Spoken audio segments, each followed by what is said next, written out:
ERO এইআরও সহ 5 জনের বিরুদ্ধে অবশেষে রাজ্যের তরফে এফআইআর করা হয়েছে। নবান্ন সূত্রে খবর, ইআরও এইআরওর সঙ্গে একজন ডেটা এন্ট্রি অপারেটরের বিরুদ্ধে এফআইআর করা হয়েছে সূত্রে খবর।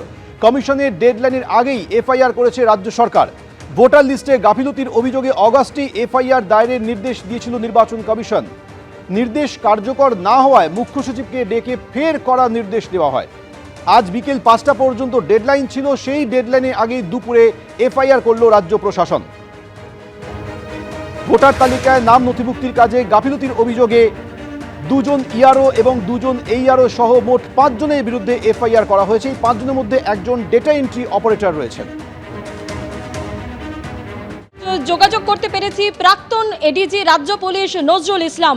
নজরুল বাবু, যেটা জানতে চাইবো যে গত 6 মাস ধরে যে টানাপোড়েন চলছিল, অবশেষে ডেডলাইন শেষের আগেই ইআরও এবং এইআরও সহ 5 জনের বিরুদ্ধে এফআইআর দায়ের করলো রাজ্য সরকার। দেখুন, আইন অনুসারে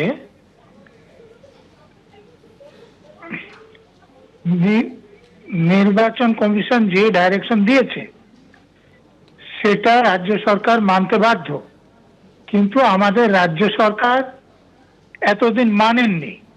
কিন্তু আজকে মানছেন কেন?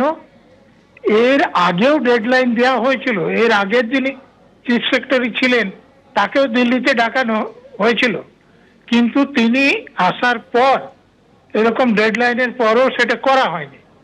কিন্তু এবার দেখুন যে 7 জন এইআরওর বিরুদ্ধে নির্বাচন কমিশন সোজাসুজি সাসপেনশন অর্ডার করে রাজ্য সরকারের কাছে পাঠিয়েছে। তো রাজ্য সরকার এটা বুঝতে পেরেছে যে তারা যদি আজকে পর্যন্ত না করে, তাহলে কাল বা পরশু দিন নির্বাচন কমিশন যখন এফআইআর করে পাঠাবে, রাজ্য সরকারের মুখটা আরো ভালোভাবে পুড়বে। সেই জন্যে বাধ্য হয়ে তারা এফআইআর করেছে। দেখুন, আপনারা যেটা দেখাচ্ছেন যে মুখ্যমন্ত্রী এর পরও বলছেন যে আমরা সেই সব অফিসারদের পাশে থাকব।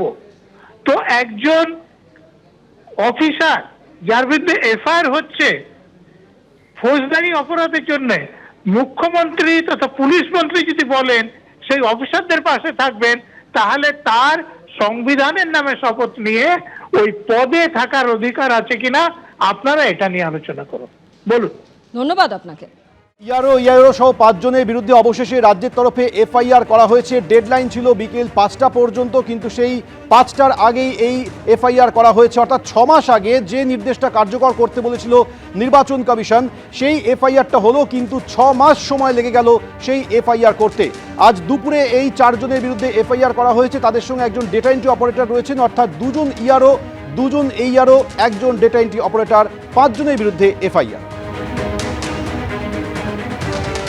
একটা জিনিসকে লাগু করাতে হচ্ছে, যেখানে দিনের পর দিন সুপ্রিম কোর্টের যে সিদ্ধান্ত সেটা জানার পরে, অর্থাৎ পাঠিয়ে দিতে হবে সমস্ত লোকের নাম ঠিকানা এবং পার্টিকুলার যাদেরকে ওই মাইক্রো অবজারভার করা হবে, তারপরেও সেগুলোকে ফেলে রাখা হলো, 2-3 বার ঘুরপাক খেলো। যা যা হার্ডেল তোলা দরকার, যে যে দেওয়াল তোলা দরকার, সবগুলো উনি তুলেছেন এসআইআর প্রক্রিয়ার বিরুদ্ধে।